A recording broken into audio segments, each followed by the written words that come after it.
बिस्मिल्लाहिर्रहमानिर्रहीम। अस्सलाम वालेकुम। मैं एक नर्स थी। मेरे घर में बहुत गुर्बत थी।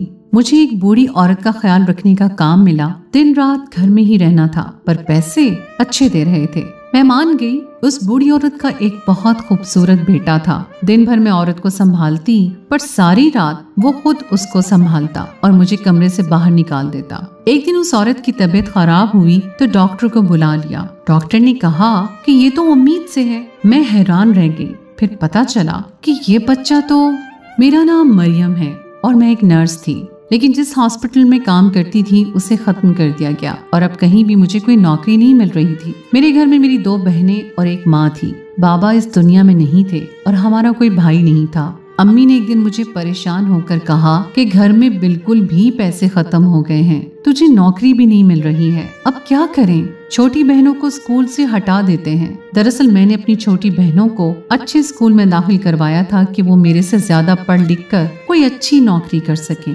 और मैं कौन सा पढ़ लिख कर नौकरी हासिल की थी?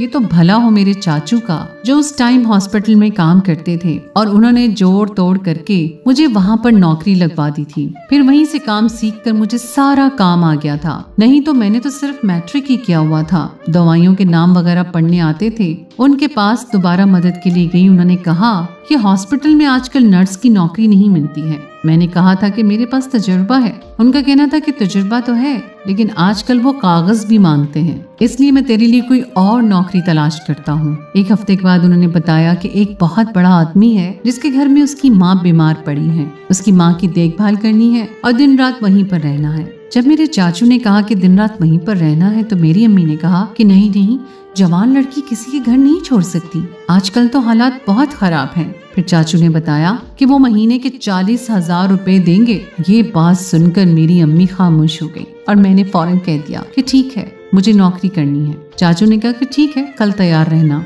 मैं तुम्हें वहाँ ले जाऊंगा ताकि वो लोग तुम्हें भी देख लें, फिर देखेंगे कि नौकरी पर रखते हैं या नहीं। मेरी अम्मी परेशान हुई तो मैंने उनको कहा कि मैं कोई छोटी बच्ची तो नहीं, 24 साल की उम्र हो गई है मेरी। दिन रात रहने की बात तो है, पर पैसे भी तो इतने दे रहे हैं। हॉस्पिटल में एक साथ पता नहीं कितने मरीजों का ख्याल रखती थी, वहाँ मुझे सिर्फ एक मरीज का ख्याल रखना है। मेरी अम्मी को मैंने मना लिया। अगले दिन चाचू ने कहा कि साफ कपड़े पहनकर तैयार हो जाओ, आज मेरा इंटरव्यू है। वो मुझे मेरे साथ उनके घर ले गए। पहले उन्होंने हमें ड्राइंग रूम में बिठा दिया और हमारे लिए चाय के साथ काफी सारे लवाजमात रखे। उसके बाद उस औरत का बेटा आया। जब मैंने उस औरत की बेटी को देखा तो मैं हैरान रह गई और मेरी शक्ल से नजर आने लगा कि मैं कहीं खो गई हूँ। इतना खूबसूरत मर्द मैंने अपनी जिंदगी में पहले कभी नहीं देखा था। वो बहुत ज्यादा हसीन और बहुत ही ज्यादा खूबसूरत था। ऐसा लगता था कि कहीं का शहजादा है। उसने कपड़े भी बहुत अच्छे पहन रखे थे और जूते भी उसके बहुत खूबसूरत लग रहे थे। उसका नाम अज़म लोधी था। मेरे चाचू उससे बात करने लगे और मुझे तो उससे देखने से ही फुर्सत नहीं थी। उसने कहा कि लड़की को काम आता है ना, क्योंकि मेरी माँ का मामला है। चाचू ने कहा कि इनको सारा काम आता है, बड़े हॉस्पिटल में 5 साल काम किया है। उसने कहा कि ठीक है, इनको कहें कि कल से अपना सामान वगैरह भी ले आए और उनके रहने के लिए साफ कमरा वगैरह करवा दिया जाएगा। हम क्वार्टर में जगह नहीं देंगे क्योंकि मरीज है तो मरीज के आसपास ही रहना है और पहली तनख्वाह आप एडवांस ले सकते हैं। मुझे तो मामला बहुत अच्छा लगा। हमने फौरन हाँ कर दी। अगले दिन ही मैं अपना सामान लेकर वहाँ पर चली गई। घर भी बहुत बड़ा था और लोग भी बहुत अच्छे थे। पहली तनख्वाह एडवांस मिली तो घर में राशन वगैरह डलवा कर गई थी। बहनों को कहा कि दिल लगा कर पढ़ो तो किसी बात की कोई टेंशन नहीं है। जब मैंने उस बूढ़ी औरत को देखा तो वो वाकई काफी बूढ़ी थी, लेकिन बुढ़ापे में भी काफी खूबसूरत लग रही थी। अमीर लोग तो ऐसे ही होते हैं ना, फिर अपना बहुत ख्याल रखते हैं, लेकिन उनको बड़ी बड़ी बीमारियां होती हैं। उस औरत का नाम सबा था और मुझे उसके शौहर ने बताया कि उनको फालिज का अटैक हुआ था, इसीलिए उनका जिस्म बेकार हो गया है। आपने उनका अच्छे तरीके से ख्याल रखना है। मुझे तो पता नहीं क्या हो गया था। आजम को देखते ही मुझे उससे मोहब्बत हो गई थी। सारी रात मैं उसके बारे में सोचती रही थी। वो बात करता था तो बात से ज्यादा मेरा उसके ऊपर ख्याल होता था। मैंने कहा कि मैं आपको शिकायत का मौका नहीं दूंगी, आप बिल्कुल फिक्र न करें। और मैं वैसे भी सोच कर बैठी थी कि उस औरत का अच्छे तरीके से ख्याल रखूंगी। मेरे दिन वहीं पर गुजरने लगे। 2 दिन तो इसी तरह गुजर गए। मुझे रहने के लिए एक कमरा दे दिया गया था। जिसके अंदर एसी भी लगा हुआ था और टीवी भी था। मेरे लिए कुछ और सामान और कपड़े वगैरह भी रखे गए थे। मैं तो बहुत ज्यादा खुश थी। फोन करके मैंने अपनी अम्मी को मुतमईन कर दिया। मरीजा का कमरा मेरे कमरे के साथ वाला ही था। दोनों कमरों की एक ही दीवार थी। आजम ने कहा था कि आप अलर्ट रहना, अगर रात को किसी चीज की जरूरत हुई तो आपने फौरन जाग जाना है। मैंने उनसे कहा कि अगर मैं उनके कमरे में ही सो जाऊं तो ज्यादा बेहतर होगा, फिर वो मुझे आवाज भी आ जाएगी। कहीं ऐसा ना हो कि मैं बड़े सुकून से सो जाऊं और मुझे तो आवाज ही ना आए। तो आजम ने कहा कि आपके कमरे में बेल रख दी जाएगी, जब अम्मी को कुछ चाहिए होगा तो वो बेल बजा देंगी। बाकी आप उनके कमरे में कहाँ सोएंगी, जमीन पर? तो आपको हमने नहीं सुलाना। हमारे घर में किसी के साथ इस तरह का सुलूक नहीं होता। वो कितना अच्छा इंसान था। मैं तो ख्वाब सजाने लगी थी कि किसी तरह उसको मुझसे मोहब्बत हो जाए, फौरन अपनी बीमार माँ को कहे कि मुझे इसी लड़की से शादी करनी है। और भले ही मेरी 24 साल हो, लेकिन अभी देखने में तो मैं 20 साल की लगती थी, क्योंकि खाने को कुछ मिलता नहीं था तो मैं वैसे ही दुबली पतली थी और भाग दौड़ वाला काम था मेरा। पर मुझे नहीं लगता था ये इतनी आसानी से होगा। वो शख्स बहुत ही ज्यादा खूबसूरत था और उसकी जिंदगी में कोई ना कोई जरूर रहा होगा। लेकिन घर में खाना पकाने वाली नौकरानी ने बताया कि कोई भी नहीं है। वो किसी भी लड़की की तरफ देखते ही नहीं है। उनको बहुत ही सादा सी लड़की चाहिए।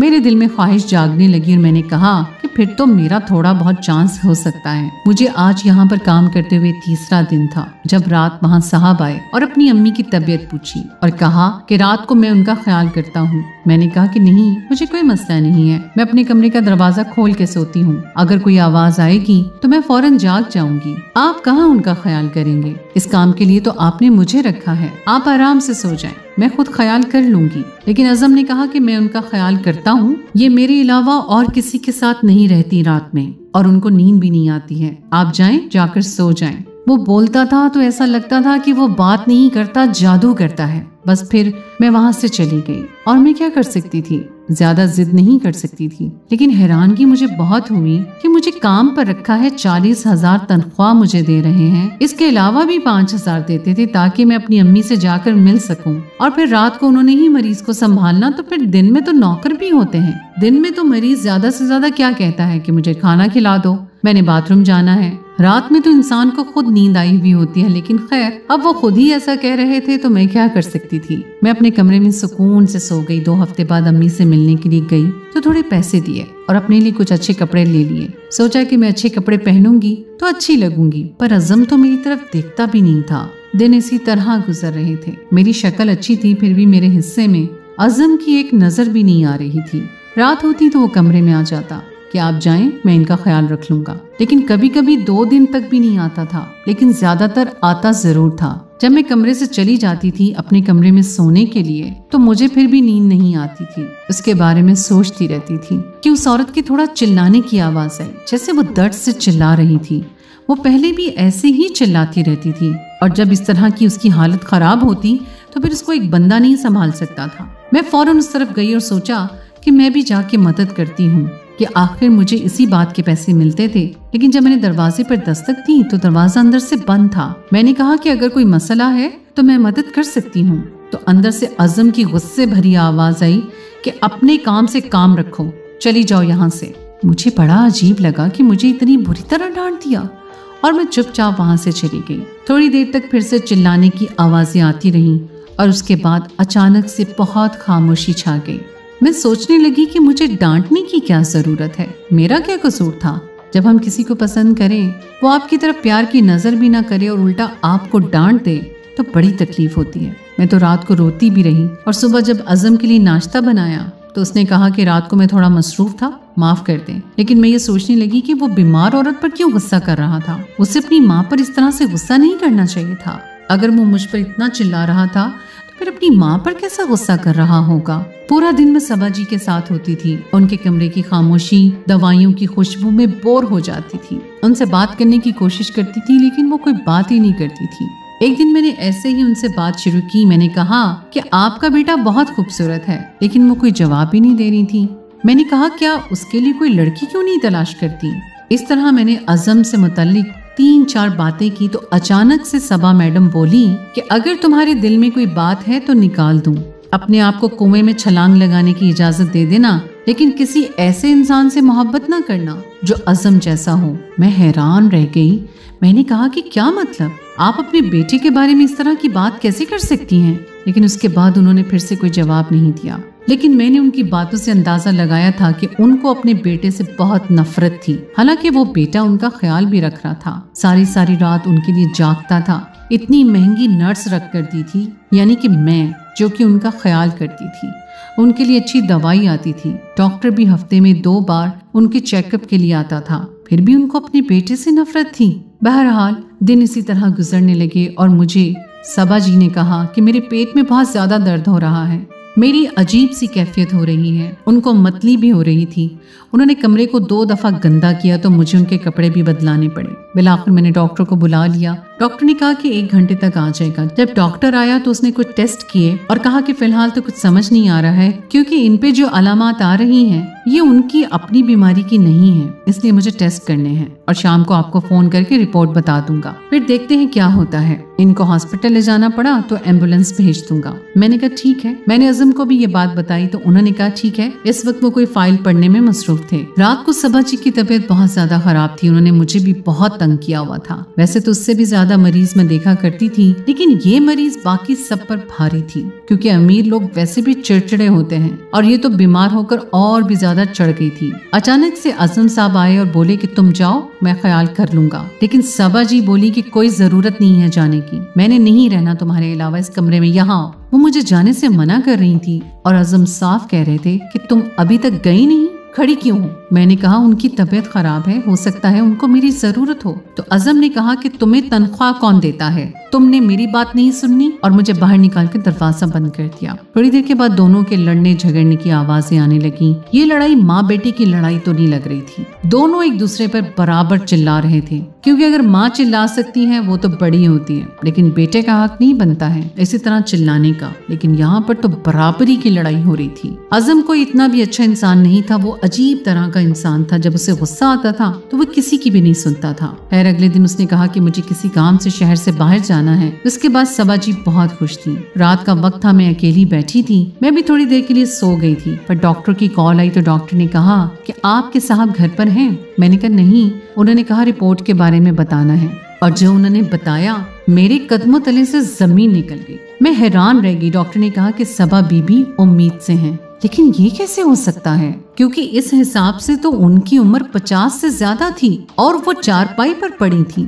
उनकी तो शादी भी नहीं हुई थी। मैंने तो उनके शौहर को भी नहीं देखा, तो फिर ये बच्चा किसका था? मैं हैरान और परेशान रह गई। मैंने डॉक्टर को ये कहना शुरू किया कि आपसे गलती हुई है, ये कैसे हो सकता है? डॉक्टर ने कहा कि मैं भी हैरान हूँ, मैं एक डॉक्टर हूँ और मुझे बताया गया है कि उनका शौहर इस दुनिया में नहीं है। पता नहीं ये सब किस तरह हुआ है, लेकिन मैंने रिपोर्ट को 2-3 दफा चेक किया है और सबा बीबी 2 महीने से उम्मीद से हैं। मैंने कहा कि उनकी उम्र बहुत ज्यादा है, तो डॉक्टर ने कहा कि उम्र का कुछ मसला नहीं होता, क्योंकि हमारे पेशे में तो हमने 70 साल की औरत को भी उम्मीद से होते हुए देखा है, तो इस बात का तो इतना कोई मसला नहीं है। लेकिन ये बच्चा किसका है, इस बात से मैं काफी हैरान हूँ। मेरी बातें सबा जी ने भी सुनी थी, लेकिन ठीक तरह से नहीं सुनी थी। मैं उनके पास आई तो उसने फौरन मुझसे सवाल किया कि तुम किस बारे में बात कर रही थी? उनको भी शक हो गया था। मैंने कहा कि डॉक्टर ने ये बात कही है, तो उन्होंने रोना शुरू कर दिया। डॉक्टर ने कहा कि अगर ऐसी हालत में आपने बच्चा पैदा किया तो आप दोनों की जान को खतरा हो सकता है, क्योंकि आपका जिस्म बीमारियों ने घेरा हुआ है। आप बच्चा पैदा करने की हालत में बिल्कुल भी नहीं है। डॉक्टर तो चला गया, पर मैं परेशान थी। ये सब कुछ हुआ कैसे, मुझे समझ नहीं आ रही है, और आपका शौहर तो इस दुनिया में नहीं है। तो सबा जी ने अपने आंसू साफ किए और मुझे ऐसी बात बताई कि मेरे कदमों तले से जमीन निकल गई। उन्होंने कहा कि मेरा शौहर इसी दुनिया में है और रोज मुझसे मिलने के लिए आता है। मैं सोचने लगी कि तभी अज़म मुझे कमरे से बाहर निकाल देता है, क्योंकि सबा जी के शौहर ने उनसे मिलने के लिए आना होता है। लेकिन अगर वो शौहर है तो फिर ये सब कुछ छुपा क्यों हुआ है? मैंने सबा बीबी से कहा कि कौन है आपका शौहर? तो उसने ऐसी बात बताई कि मैं हैरान और परेशान रह गई और मेरी आंखें आंसुओं से भर गईं। उन्होंने कहा कि अज़म ही मेरा शौहर है। मैं हैरान रह गई। मैंने कहा पर वो आपका बेटा है। उन्होंने कहा कि दुनिया वालों के सामने, क्योंकि दरअसल मैंने उससे मोहब्बत की शादी की थी। हम लोग एक दूसरे से मोहब्बत करते थे। ये मेरे ऑफिस में एक मामूली सा कंप्यूटर ऑपरेटर था। लेकिन उसकी खूबसूरती से मुझे मोहब्बत हो गई और मैंने उससे शादी कर ली। उस वक्त मेरी उम्र 50 साल थी। हमारी शादी को किसी ने कबूल नहीं किया, पर मुझे किसी की परवाह नहीं थी। अज़म ने मुझे यही कहा कि वो मुझसे मोहब्बत करता है और मुझे भी उससे मोहब्बत थी। लेकिन शादी के कुछ अरसे के बाद ही मुझे पता चला कि दूसरी लड़कियों के साथ उसका ताल्लुक है और मेरी दौलत उनको खिला रहा है। जब मैंने उसे कहा कि मैं उस पर खुला का केस कर दूंगी तो उसने मुझे सीढ़ियों से धक्का दे दिया और मेरी ऐसी हालत कर दी, अभी वो मेरी सारी दौलत खुद खा रहा है क्योंकि मेरा इस दुनिया में कोई भी नहीं है। वो कारोबार भी चला रहा है, सारी दौलत उसी के पास जा रही है। उसका अभी भी मुख्तलिफ लड़कियों के साथ चक्कर है, लेकिन वो फिर भी मेरी जिंदगी को मजीद खराब करने के लिए रोज रात को मुझे सजा देने के लिए आ जाता है। उसे मुझसे मोहब्बत नहीं है, ये सब कुछ बदला लेने के लिए और ये बताने के लिए करता है कि आज मैं उसकी मोहताज हूँ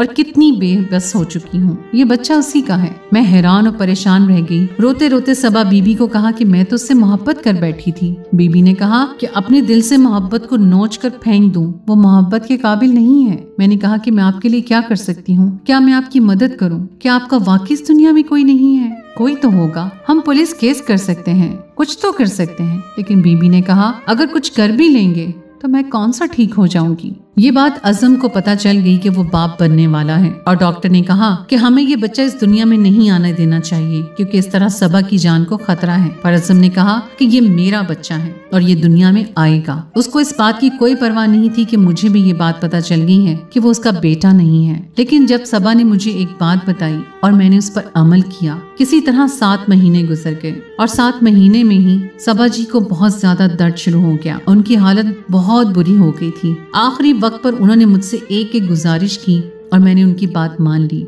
सबा जी इस दुनिया से चली गई और उनका बच्चा भी इस दुनिया में आने से पहले ही मर गया। अज़म हार गया क्योंकि जिसको वो अपना वारिस कह रहा था वो अब इस दुनिया में नहीं था। इस बात को काफी साल गुजर गए हैं और दरअसल सबा जी का बच्चा मेरे पास है, जिसको मैं हॉस्पिटल से ही ले गई थी और सबको यही कहा था कि बच्चा इस दुनिया में नहीं है। आज वो 5 साल का हो गया है। मैंने शादी कर ली है और उस बच्चे को मेरे शौहर ने इसलिए कबूल किया है क्योंकि दरअसल ये बच्चा करोड़ों की जायदाद का वारिस है। सबा बीबी ने मुझे यही कहा था कि जब ये 18 साल का हो जाए तो तब तुम अज़म पर केस करना और मेरी सारी दौलत उससे छीन लेना और ये बच्चा अज़म का है। ये साबित करने में कोई ज्यादा मसला भी नहीं होने वाला था। इस बच्चे से सबको लालच है। सब यही कहते हैं कि ये सोने का टिकट है जो बहुत जल्दी अमीर करवाएगा, लेकिन मैंने इसको अपनी औलाद की तरह पाला है और इस बात की मुझे खुशी है कि मैंने इसको बचा लिया। तो दोस्तों, ये थी हमारी आज की कहानी। उम्मीद है आपको आज की कहानी पसंद आई होगी। कहानी अच्छी लगे तो उसे लाइक कीजिए, दोस्तों के साथ शेयर कीजिए और अगर आपने अभी तक हमारे चैनल को सब्सक्राइब नहीं किया तो उसे फौरन कर लीजिए। अगली कहानी तक के लिए मुझे इजाजत दीजिए। अल्लाह हाफ़िज़।